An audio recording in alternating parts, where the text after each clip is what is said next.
Are you suffering from loud clunking noises, skip stitches, or repeated broken needles? You might be suffering from skipped service syndrome. Left untreated, symptoms can progress to seized hand wheels, permanent hook damage, and an inexplicable urge to give your sewing machine the Office Space treatment, take it out back. You know what I'm talking about. The good news, it is not too late for treatment, and I'm here to help. I'm Lisa. I'm a quilter and former corporate marketing girly turned sewing machine repair entrepreneur. And every day I see firsthand what ignoring these symptoms and skipping service appointments can do to otherwise healthy machines. Today I'm bringing down the 5 symptoms that your sewing machine needs service or maybe past due for service so that you can identify those cries for help and get your machine the treatment that it needs. All right, elephant in the room, sewing machines need regular service. Yes, even the one that was labeled self-oiling, and yes, even the one that claims to be maintenance-free.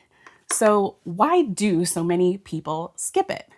Well, our parents or maybe grandparents' generation of sewists and seamstresses were given detailed maintenance and oiling instructions for their sewing machines. Seriously, look at the details in these user manuals. Manufacturers expected consumers to care for their own machines, and they did. And those well cared for machines are workhorses that are still running to this day. However, in today's modern user manuals, you're lucky if you can even find any mention of maintenance or oiling. And while technology has advanced in many ways, modern machines do still need service. Think of your sewing machine like a car. It is full of moving parts. Some of these parts wear down over time, like your brake pads or your tires. And in fact, there's tires that can wear out on your sewing machines. And clean and fresh oil needs to be applied for those metal parts that are moving at extremely high speeds to run smoothly and efficiently. When a manufacturer says a machine doesn't need oil, what they're saying is that you shouldn't be the one oiling it. Today's machines are built so that the covers aren't easily removed. And yes, this is in part for your own safety and the company's liability. They do want to protect you from, maybe damaging some of those electronic components. And understandably, they don't want the consumer electrocuting themselves or hurting themselves in any other way. But in today's consumerism culture, those manufacturers are also betting that many consumers won't seek professional service, that once a machine starts acting up, they'll choose to buy a new one instead of keeping that old one running. More machines in landfills mean more profits for the manufacturers. But I know you are not one of those people who is just going to send a perfectly good sewing machine to the landfill because you are here watching this video right now. And I love you for that. So how do you know when it is time to get your sewing machine serviced? Well, generally speaking, machines need service every 1 to 2 years. And if you're thinking to yourself, but Lisa, I've had my machine for years, it still runs fine. Do I really need to get it serviced? Well, to that, I would answer that by time the problem is noticeable to you, it's probably already been going on for quite some time. If you skip going to the dentist for a cleaning and end up getting a cavity, at that point, it's too late to fix it with a toothbrush or a water pick, right? Like the damage is done and you might need some major repair work. You don't want to wait until you're feeling that pain before you get a cleaning. It's the same with your sewing machine. All that said, here are some very specific signs that your machine is calling for help and it is past due time to schedule that service appointment. Now, the first sign is that your machine is making weird noises that it didn't used to. Maybe a squeaking or a squealing noise. If that's the case, it's almost always a sign that your girl is bone dry and ready for some lubrication. Now, there are a couple spots you can safely oil yourself at home. This is safe to do on any machine. You can apply a drop of oil to the wick in the center of the hook. That's if your machine has one, not all of them do. And apply a drop of oil to the back of the bobbin case or along the hook race. Now, big caveat here is you only want to apply oil if you've already cleaned and dusted out that bobbin area first. You don't want to apply oil on top of lint. That's only going to make matters worse. And I have a step-by-step guide on how to do this type of maintenance at home. If that's something you are interested in, grab that link for free. It's in the description of this video. But if your machine has gotten to that point where it's actually squeaking, that one drop of oil may help, but it's likely not going to solve the full issue. It may be that the grease inside the machine has really hardened and all that oil has evaporated. And a technician is going to be able to remove those covers and access the out of reach areas and get everything oiled and running smoothly again. Okay, so what about like a clunking or thunking noise, something a bit more than a squeak or a squeal? Now, some machines, especially like lower end or budget machines that you might get from Walmart or Amazon, they're just gonna be a bit louder than others, and they may get louder over time. That's some normal wear and not a reason to panic. However, if you're hearing like a clunking that's new or has gotten significantly worse, that usually means that there are parts physically hitting each other that shouldn't, or a mechanical component has gotten jammed. And I would not recommend that you continue to sew in this case. Get your machine to the shop stat. Now, if the noise you're hearing is more of like a rhythmic ting, ting, ting, or like a metallic clicking as you sew, the first thing we're gonna try here is a new needle. 9 times out of 10, this is all you need.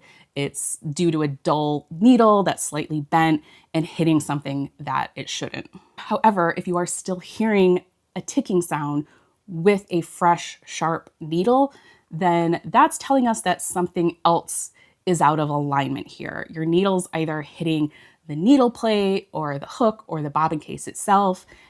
Can you hear that? And that can be a recipe for disaster. You are just one needle strike away from potentially a major timing issue. So this is when I would definitely make a call to your local repair shop where a trained technician can diagnose the exact cause of that misalignment and make the correct adjustment.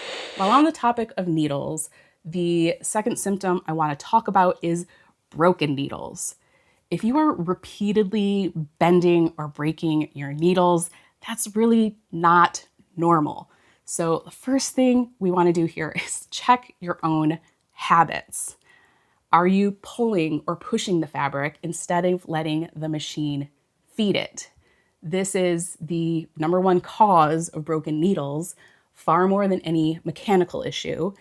And these needle strikes can do some significant damage. So I really encourage you to be cautious about how you are supporting and guiding your project as you sew. However, if you are plagued with broken needles even after doing everything right, then it could be that your needle bar or something else, again, is out of alignment. It is time to seek a pro for help. The next sign your machine is crying for help is when you continuously suffer skipped stitches, or if your bobbin thread just isn't getting picked up at all. Now, this is not always a sign that something's mechanically wrong. In fact, most cases, these situations can be solved by 1, swapping in a fresh needle. You're gonna hear me say that a lot here. And make sure you're using the right needle for the job. If you are sewing on a stretch or jersey knit fabric, you must use a ballpoint or other needle meant for stretchy fabric. If you use a sharp needle on a stretch fabric, you're gonna get skip stitches. And also, let's completely rethread the machine. Make sure that presser foot is up and that you're not missing any thread guides. Now, if you've done all that and you've tried messing with your tension and you just keep getting skipped stitches, what could that be? Well, it could indicate an issue with the machine's timing.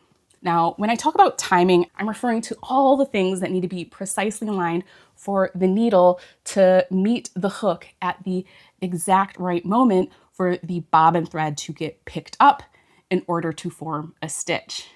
If your needle meets the hook either too early or too late, even by like a slight fraction of a millimeter, then the thread may not get picked up and the stitch won't form. Now, if you sew a line of zigzag stitches and you notice that the skip stitches are happening primarily on the left side, that's usually a pretty good indication that it is a timing issue.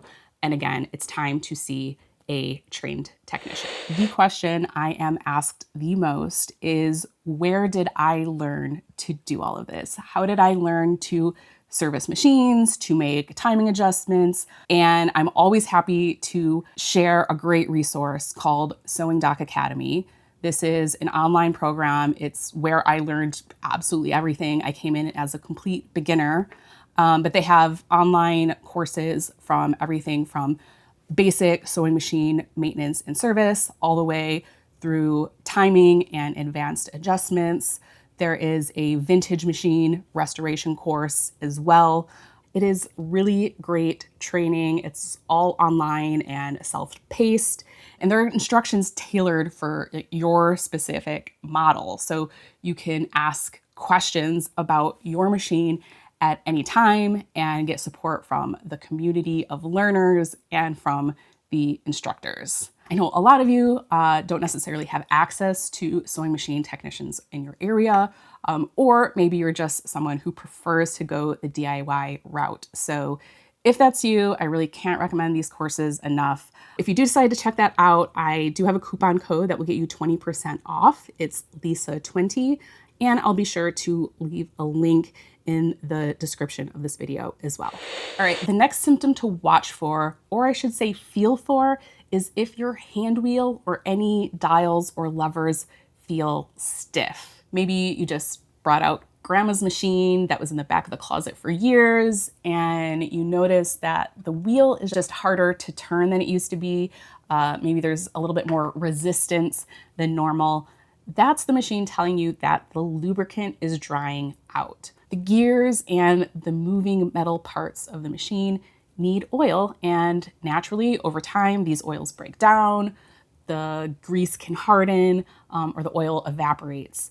And in this case, you don't want to wait for it to get worse. The moment you notice that stiffness, that's your sign to get service, because if it goes ignored, you're heading towards a fully seized machine.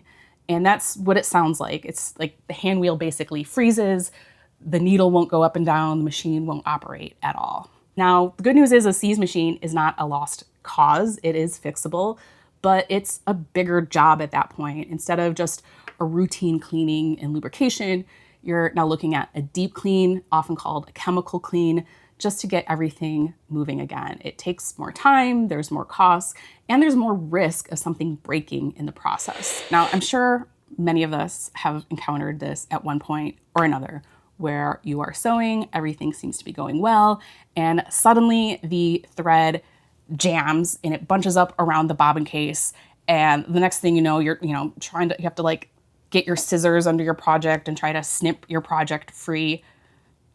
Yeah, I've been there too. I feel your pain.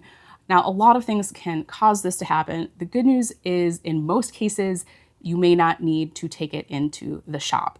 But here's what we're going to take a look at. So first, we want to make sure we are using the correct bobbin type for that machine. It is very common to mix them up, but the wrong fit bobbin is really likely to kind of like spin out of control and cause that thread jam. Next, we are going to inspect our machine for burrs. So this could be a needle strike on the bobbin case. You'll see like a little hole and some bumps, or on the hook assembly itself. You may also find like deep grooves or bumps on the needle plate. But these burrs can really easily snag your thread and cause a jam. Now, many cases, you can just file down these burrs. I will use, a little emery board that I just cut to size and carefully file those burrs down. But be careful there. You can definitely cause some damage. And in some cases, you may want to leave that for a technician. And finally, another major cause of these thread jams is lint buildup. It only takes a little clump of lint to prevent that hook from gliding smoothly and it can cause the bobbin case to kind of bounce around and lead to a thread jam. So I definitely recommend cleaning out that bobbin area regularly. I would say between every couple projects. And if it has been more than a year or two since your last service appointment, there's likely a lot of lint buildup inside the deeper parts of the machine as well. And it's probably a good time to get it in for cleaning. All right, that is all I have for you today. Watch out for those cries for help from your sewing machine. Please schedule that service appointment if you've been putting it off for too long. And a reminder to grab your free sewing machine maintenance guide that's linked in the description below. And if you are ready to take your repair skills to the next level, go ahead and check out Sewing Doc Academy. As always, thank you for watching, keep on sewing, and I'll see you in the next one. Bye.